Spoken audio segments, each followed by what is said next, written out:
Assalamualaikum warahmatullahi wabarakatuh.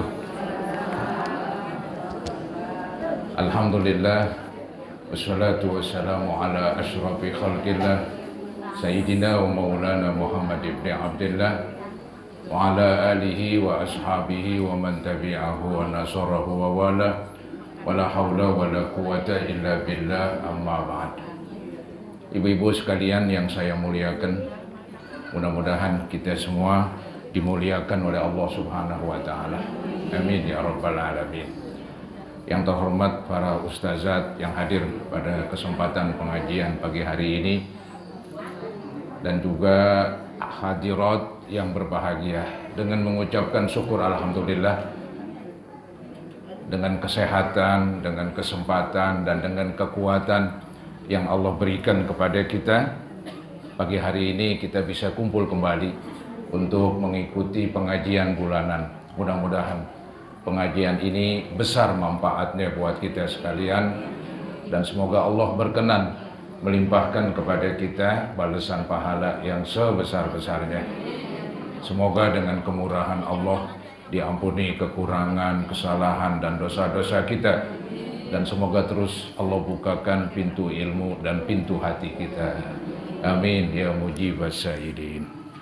Ibu-ibu yang ingin menyimak dan punya kitab silakan buka halaman 15, yaitu melanjutkan bahasan dari kitab terjemah bahasa Arab Melayu, kitab Fathul Qorib. Di halaman 15 ini masih menerangkan tentang macam-macam air yang dipergunakan atau dipakai ketika beribadah, ya. Baik ibadah dalam arti bersuci, seperti bersuci dari najis, atau bersuci dari hadas, seperti berwudu, atau bersuci dari hadas besar, seperti mandi, ya. Ini air buat ibadat memang ada aturannya, ya. Berbeda air buat adat, ya. Ada ibadat, ada adat, ya. Kalau adat maksudnya kerjaan kita sehari-hari yang berhubungan dengan air. Misalnya kita pengen minum yang seger, ya, yang hangat misalnya. Biasanya bikin teh, ya, air dicampur dengan teh, ya kan, taruhin gula, kan begitu. Iya, kalau nggak pakai gula pahit. Itu air buat adat untuk sehari-hari. Maka airnya berubah kan ke merah-merahan. Silakan buat minum, nggak apa-apa. Tapi kalau buat ibadat, buat berwudu dengan air tersebut, ya nggak bisa, ya nggak bisa begitu.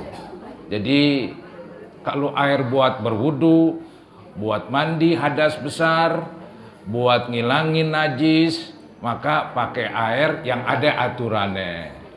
Maka tuh air itu dibagi 4 dulu. Pertama, air suci mensucikan. Jadi air itu bisa dipakai buat adat, bisa dipakai buat ibadat. Air suci mensucikan disebut air mutlak, ya. Air mutlak, air suci mensucikan. Nah, yang kedua, air suci mensucikan bisa dipakai buat ibadat, cuman makruh.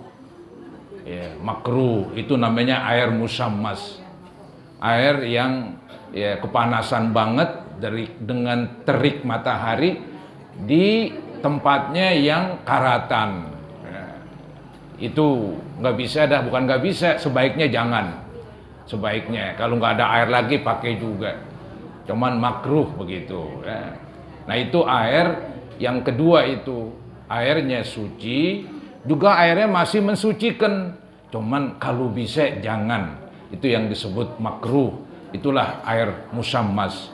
Nah, yang ketiga adalah air yang suci tapi tidak menyucikan. Airnya suci, nah itu bisa dipakai buat adat, tapi nggak bisa dipakai buat ibadat. Airnya suci, boleh kita buat minum, tapi nggak bisa dipakai buat air wudhu, buat ngilangin najis, seperti yang tadi saya bilang air teh. Air teh suci, air teh, air kopi, air apalagi, air kelapa, air macam-macam itu air suci, boleh kita minum. Ya, airnya bersih, cuman untuk wudhu nggak bisa. Ini yang saya bilang tadi, bisa dipakai buat adat, tapi nggak bisa dipakai buat ibadat. Airnya suci, tapi tidak menyucikan.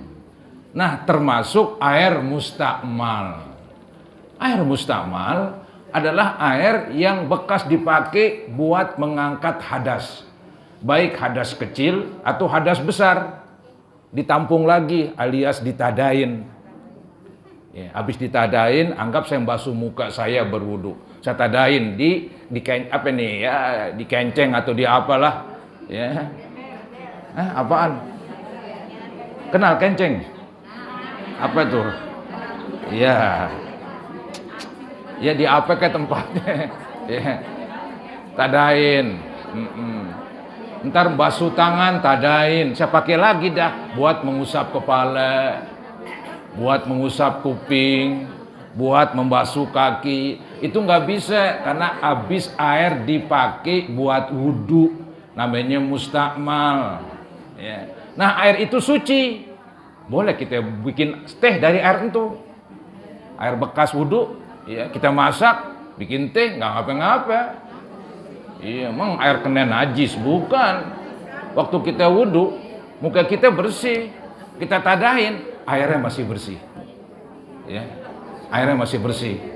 Boleh buat wudhu, dimasak, taruhin teh, pakai gulai biasa kan begitu. Manis dah. Nah, itu boleh itu, dia suci. Cuman dipakai lagi untuk wudhu nggak bisa itu. Itu namanya air mustakmal. Ya. Nah, sekarang ini ada penjelasan bila mana air itu bercampur dengan benda suci. Termasuk itu. Jadi termasuk air yang suci tapi nggak menyucikan, yaitu air yang bercampur dengan benda suci. Ya, misalnya tadi juga sama, air putih. Habis saya masak, suci mensucikan, boleh buat wudhu tuh segelas. Ya paling buat muka doang kan begitu. Nah, kemudian saya masukin teh celup begitu. Nah, airnya berubah jadi kemerah-merahan. Nah, itu air itu suci tapi nggak menyucikan. Gara-gara bercampur dengan teh yang suci. Tehnya suci. Ya. Jadi suci dengan suci di sini karena berubah warnanya, maka nggak bisa dipakai buat wudhu, nggak bisa dipakai untuk ngilangin najis. Anggap jari kita kena kencing misalnya, kita cuci dengan air teh segelas, nggak bisa juga, kan hilang, udah hilang baunya tuh tangan itu. Ya, bau najis sudah hilang, warna najis sudah hilang. Ya. Nggak bisa juga karena airnya nggak suci mensucikan. Airnya cuman suci doang. Suci doang. Gara-gara kena atau habis bercampur dengan barang yang suci. Yaitu bercampur dengan teh celup.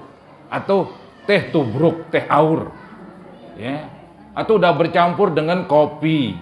Itu nggak bisa dah. Dia hanya suci doang, tapi nggak menyucikan lantaran air yang suci menyucikan tadi bercampur dengan benda suci sehingga berubah. Berubah warnanya kah? Atau berubah rasanya? Ya, yang penting berubah. Begitu. Kecuali nggak berubah, nggak ngape-ngape. Nggak berubah. Misalnya ini ada air seember. Kejatuhan 1 sendok makan gula, air seember penuh. 1 sendok gula, ya 1 sendok makan yang gede tuh, kecebur begitu. Kira-kira airnya manis gak ya? Enggak, boleh dipakai karena dikit itu nggak berubah. Boleh dipakai buat wudhu. Tapi kalau taruhin gula sekilo,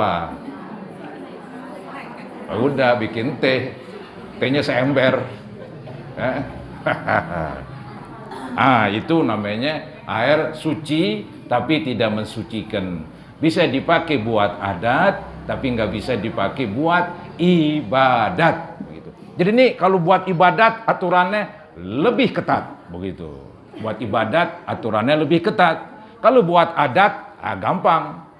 Nggak begitu ngapain-ngapain dah, mau berubah warnanya, mau berubah rasanya, buat minum nggak ada urusan. Emang dirubah rasanya biar gurih kan begitu. Tapi kalau buat ibadat ada aturannya. Ya. Nah, itu pengulangan-pengulangan itu. Nah, di sini dikatakan fa illam yamna itlaqos mil ma'i alai. Maka jika tidak mencegah perkara itu pada mutlaknya nama air alaihi kepadanya bi an kana taghayyuruhu bitahiri yasiron, dengan umpama ada berubah air itu dengan perkara yang suci hanya sedikit saja. Yang tadi saya contohin, air seember kejatuhan 1 sendok gula, ya, 1 sendok makan gula, itu air seember nggak ngapain-ngapain. Artinya nama air belum berubah. Kalau orang yang nggak tahu, yang tadi saya ceburkan 1 sendok makan gula, saya tanya air apaan nih, pasti dibilang air. Iya, dia nggak tahu kecampuran gula tadi 1 sendok makan. Iya. Artinya orang itu akan menilai air di ember masih namanya air, bukan air gula, bukan air teh, begitu. Karena nggak berubah. Nih, yang jatuh sedikit, yang jatuh tadi yang saya campurkan di air seember cuman 1 sendok makan gula. Nih saya ulangin, pahamin kalimatnya. Ini bahasa dulu ini. Maka jika tidak mencegah perkara itu pada mutlaknya nama air. Jadi jika enggak mencegah, ya, maksudnya ini nama air tetap disebut air, enggak tercegah, ya. Kita menyebutkan itu adalah air. Nah, misalnya ya air seember, saya taruhin gula 1 kilo. Maka apa terjadi? Yang terjadi air tersebut tercegah namanya dari air. Tercegah dari namanya air. Jadi apaan? Namanya air manis begitu, atau air gula. Namanya air gula. Jadi orang gak sebut air. Tercegah dia gara-gara yang kecebur itu banyak itu gulanya. Kalau 1 sendok makan itu nggak ada masalah, itu disebut apa katanya? Tidak mencegah itu. Ya. Maka jika tidak mencegah perkara itu pada mutlaknya nama air, ya, kepadanya dengan umpama ada berubah air itu dengan perkara yang suci hanya sedikit saja, anggap berubahnya dikit, anggap berubah juga lah, tapi dikit masih boleh, ya, berubah sedikit nggak apa-apa lah begitu. Yang pernah saya bilang dulu Nabi pernah mandi di bak, ya, baknya bekas ngadonin apa itu emplengan, bekas ngadonin emplengan begitu ya, bekas ngadonin roti begitu ya. Jadi bekas ngadonin roti itu ya nggak dibersihin banget, masih ada bekas-bekasnya, langsung diceburin air di situ, mandi dari situ. Itu masih ada berubah sedikit, tapi nggak ngapa-ngapain, ya, nggak ngapa-ngapain. Karena yang ngerubah adalah adonan, adonan kan suci, ya, sedikit lagi. Ya. Jadi dikatakan dengan umpama ada berubah air itu dengan perkara yang suci hanya sedikit saja, atau bima, atau dengan perkara balik, yuwafiqul ma'a fi sifatihi wa qaddara mukhalifan walam yughayyirhu fala yaslubu tahuriyatahu fa huwa mutahhirun li ghairihi. Artinya, atau dengan perkara yang sesuai dengan air dalam sifat-sifatnya. Yang dulu pernah kita ceritain itu ada air mawar sebotol, kita beli air mawar, itu air mawar kan yang buat orang mati ya, iya, sebotol. Kemudian kita buka tutupnya, kita simpan setahun. Apa yang terjadi? Air mawar udah nggak wangi lagi karena menguap, nggak wangi lagi begitu. Kecebur air seember, yeah. Nah itu digambarkan pasti air nggak berubah, air seember, karena air mawar tersebut tadi emang udah nggak ada baunya, yeah. Jadi nggak berubah tuh air. Nah ini paling dengan cara yang dulu dikira-kirain atau dah, Dikira-kirain tuh yang kecebur, kalau tadi sebotol air mawar yang udah hilang baunya, nah kira-kira ini yang kecebur misalnya sari buah, misalnya sari buah anggur sebotol.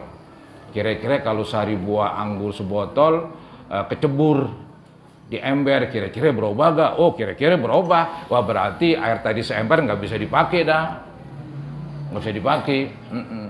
Dengan kejatuhan air mawar yang udah hilang baunya.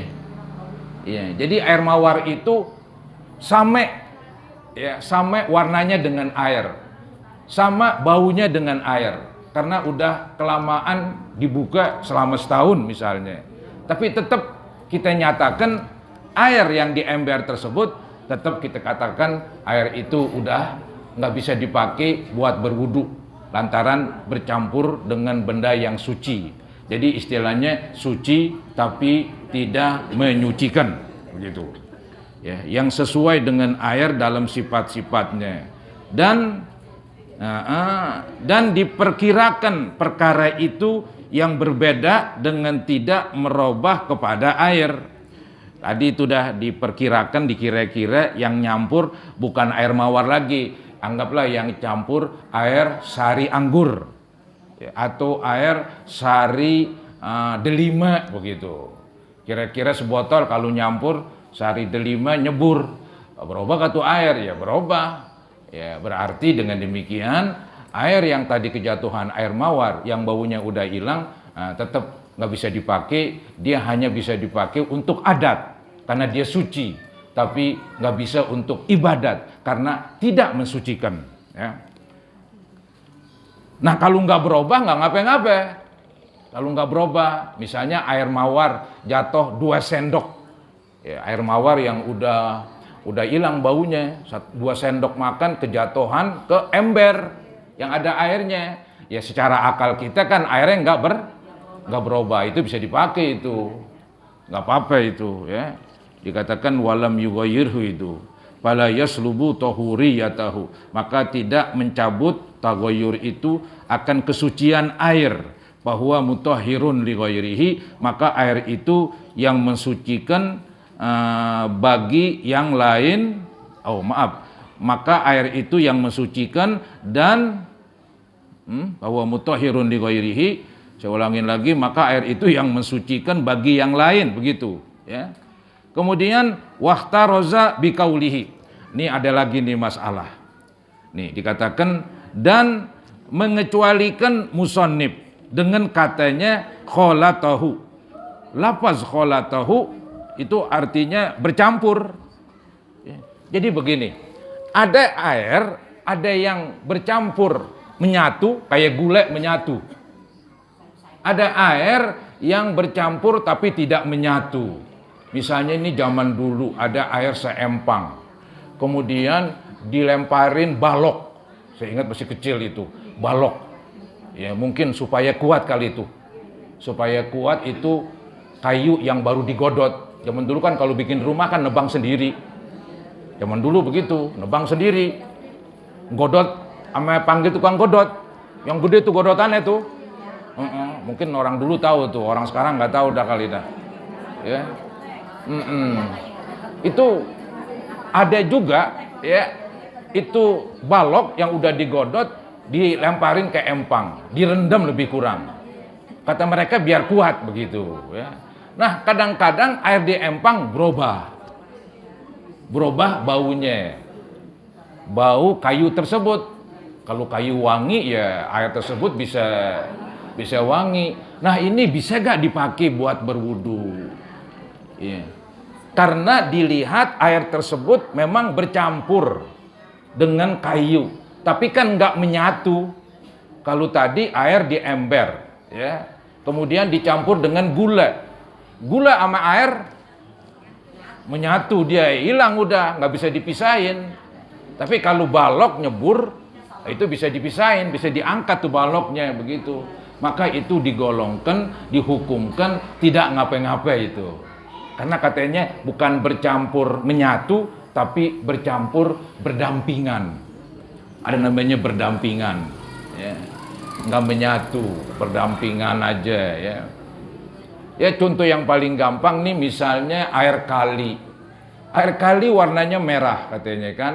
Dia lantaran air kali itu tempatnya di tanah, maka berubah air kali menjadi kemerah. Nggak ngapain-ngapain dia. Begitu ya. Berubah. Itu nggak istilahnya dilarang untuk berwudu, boleh masih. Cuman kan kalau kali sekarang kan udah rusak kan begitu. Kecuali kali yang di sebelah Ulon sonono yang dekat Kemang itu, dia masih lumayan udah ya.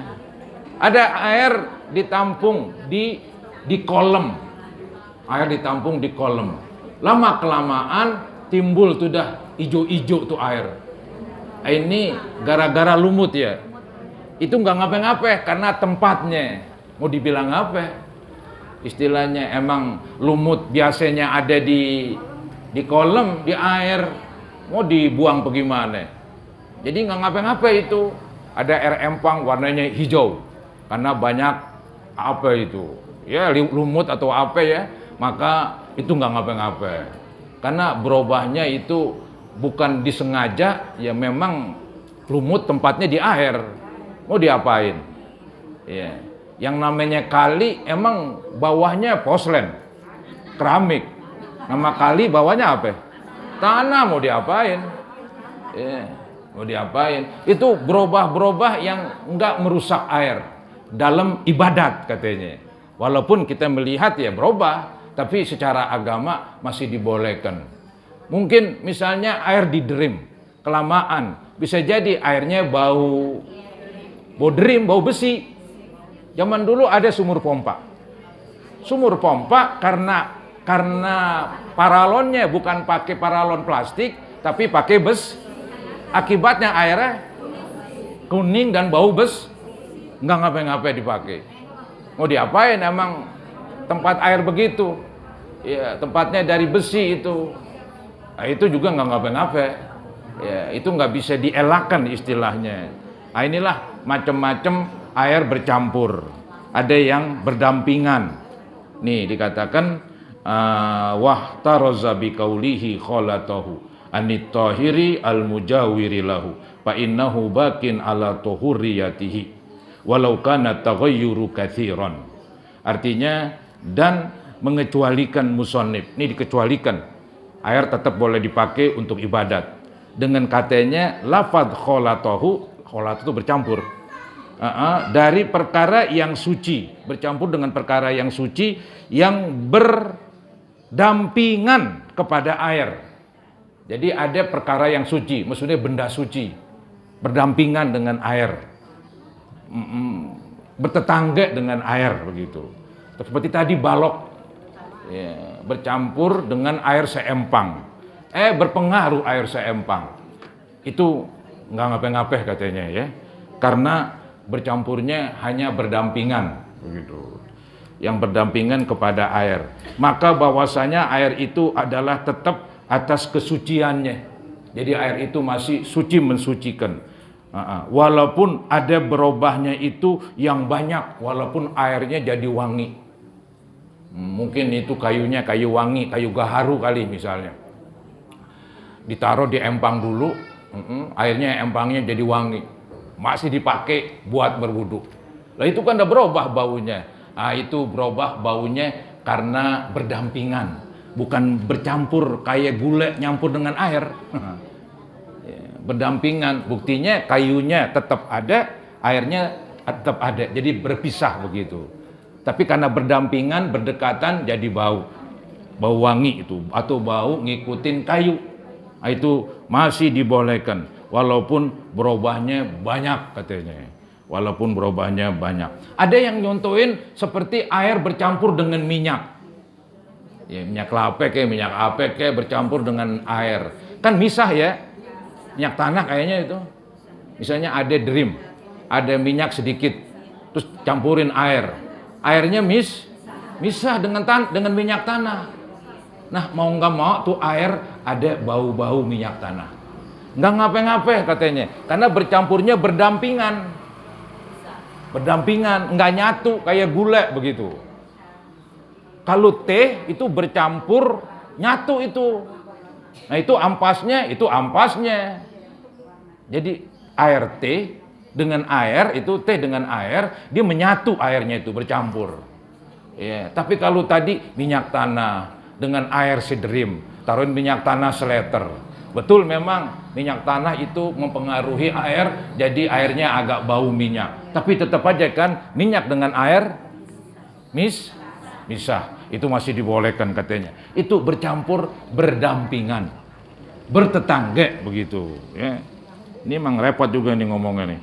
Nah, selanjutnya wakadza al-mutaghayyiru bimukhalitin, dan begitu pula air yang berubah dengan perkara yang bercampur, la yastaghnil ma'u anhu, yang air itu membutuhkan kepada mukhalid, katinin, seperti tanah yang tadi saya bilang. Air mau nggak mau, air kali, air kalenan mau nggak mau, dia akan berubah warnanya kayak tanah. Lantaran kali itu memang dari tanah. Itu nggak apa-apa, itu nggak bisa dielakkan, seperti tanah.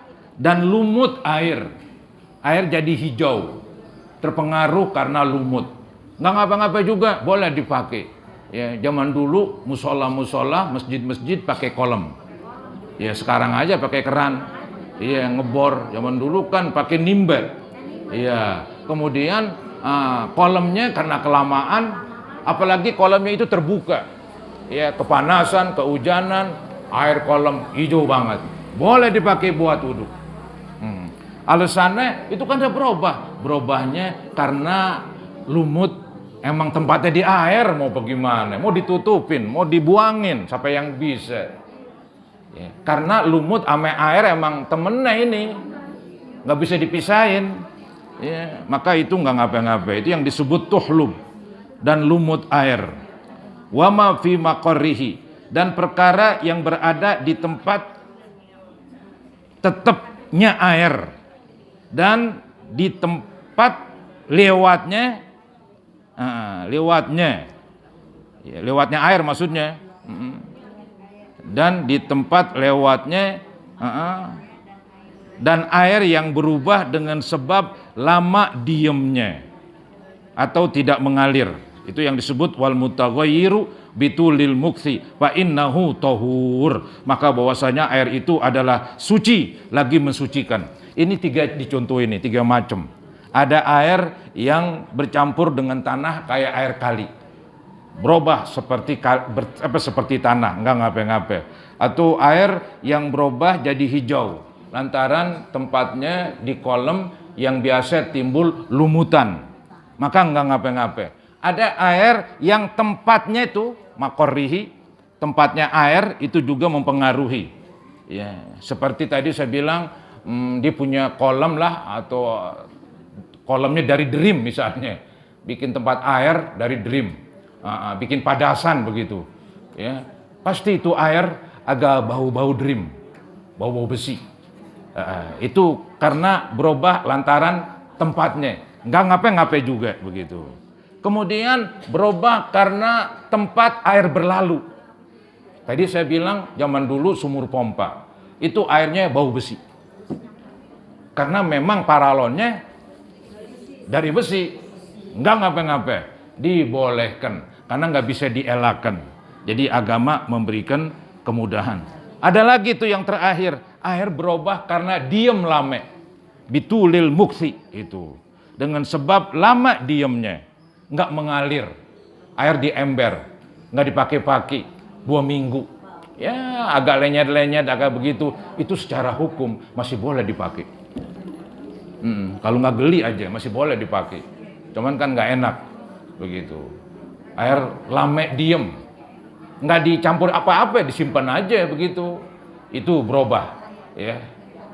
Kecuali air bersih banget kali.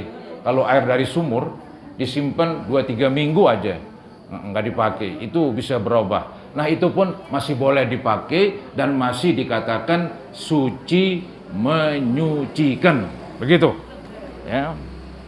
Fa innahu tahur. Nah, wal qismur rabi, dikatakan di sini, dan bagian yang keempat. Tadi kan saya bilang air kan ada 4 macam. Ya, pertama suci mensucikan, air mutlak. Kedua, suci mensucikan, cuman musammas. Itu yang disebut mutlak, dia makruh memakainya. Suci mensucikan, cuman makruh ya. Nah, yang ketiga, air suci tapi tidak menyucikan yang barusan. Suci tapi nggak menyucikan, seperti air teh, air mustakmal. Disuci tapi nggak menyucikan, nggak bisa dipakai buat ibadat, tapi bisa dipakai buat adat. Yang keempat, yang ini nih, air kena najis. Ini yang keempat. Nah, ini yang paling parah ini. Ini nih air yang kena najis paling parah dia. Dia nggak bisa dipakai, nggak bisa dipakai buat adat, buat minum, nggak bisa dipakai buat berwudu, buat ibadat. Karena airnya najis. Kalau yang tadi air teh misalnya, betul nggak bisa dipakai buat ibadat. Betul nggak bisa dipakai buat wudhu, tapi kan bisa dipakai buat adat, buat minum. Kalau air najis buat minum nggak boleh, buat wudhu ini yang parah terakhir ini. Ini yang disebut ma'un najisun, ialah air najis. Ay mutanajisun, yakni air yang kena najis. Seperti contohnya nih, ada orang ngebor, kebetulan ngebornya dekat spiteng, akhirnya tuh air bau. Iya, air najis. Ngebor dipindahin dah ngebornya, nggak bisa dipakai. Oh, gimana lagi? Nggak bisa dipakai.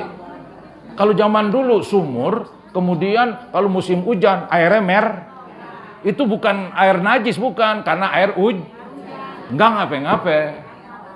Zaman dulu sumur. Iya, kalau musim hujan aja dah. Bro, pada airnya merah. Iya. Nah, sekarang ada juga tuh di bor, karena bornya bocor ini, ya paralonnya atau bagaimana, sehingga airnya agak bengu, nggak bisa dipakai buat wudhu, nggak bisa dipakai buat minum. Jadi ngapain dah? Coba, jadi ngapain dah kalau begitu? Ngebor lagi, oh repot banget kok. Ngebor lagi, oh repot banget jawabnya. Jawab yang gampang, yang susah-susah dicari. Iya, ngebor lagi. Udah diuruk, bisa dipakai. Atau diakalin, terserah, tanya tukang bor. Bisa gak diakalin? Didalemin atau diapain? Begitu. Ya, karena airnya udah bengu. Airnya kena najis. Walaupun seempang, nggak bisa udah. Kalau air banyak, kena najis, bau, berubah, nggak bisa aja dah. Buat ibadat nggak bisa, buat adat juga nggak bisa. Ini yang dikatakan ma'un najisun, ialah air najis. Ai mutanajisun, yakni air yang kena najis. Wa huwa kismani, dan air mutanajis itu ada dua bagian. Ahaduhuma, salah satunya qalilun, airnya sedikit. Ialah airnya sedikit. Wa huwa alladzi halat fihi najasatun.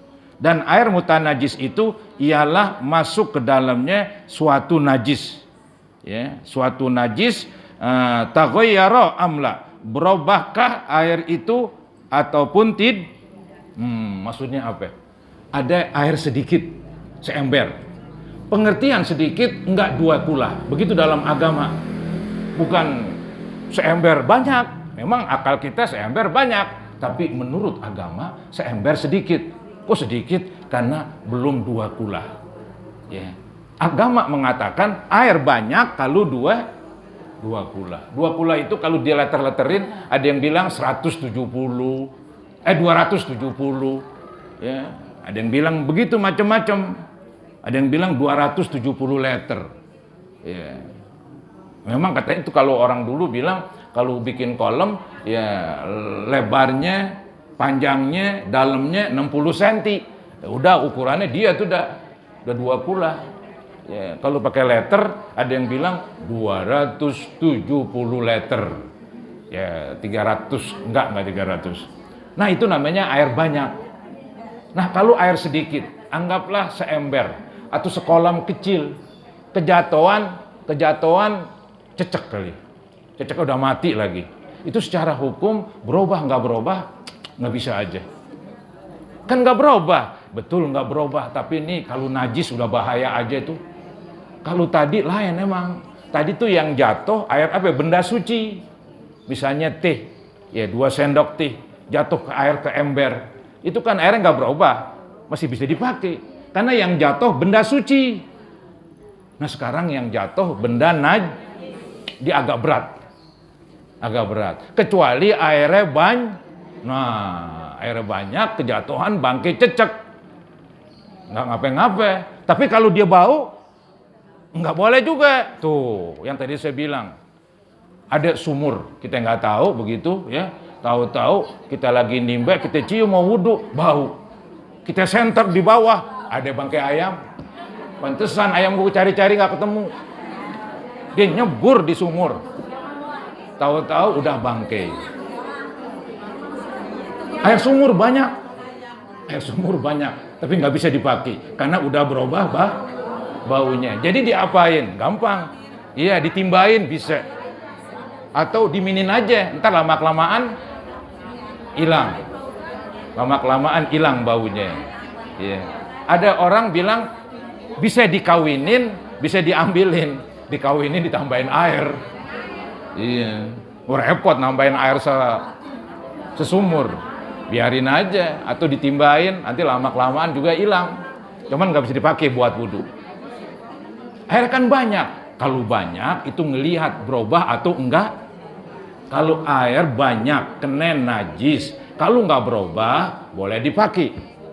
Kalau berubah nggak boleh dipakai. Tapi kalau air sedikit mau berubah mau kagak kena najis, enggak aja. Paham nggak tuh? Paham Pak Ustadz? Ya. Oh gimana lagi tuh? Tuh, nih saya ulangin lagi, tanggung ini omongan nih. Ya, wa huwa ay wal halu annahu ma'un dunal kullatain. Ya.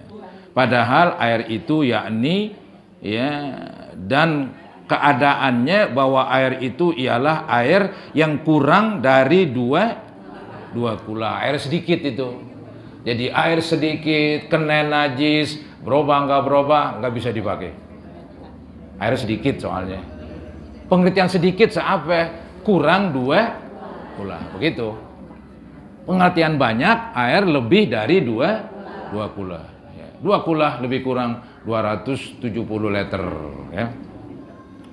Dah sampai di situ. Nanti kita lanjutkan wa yustasna min hazal kismi. Nanti dilanjutkan wa yustasna min hazal kismi. Ya.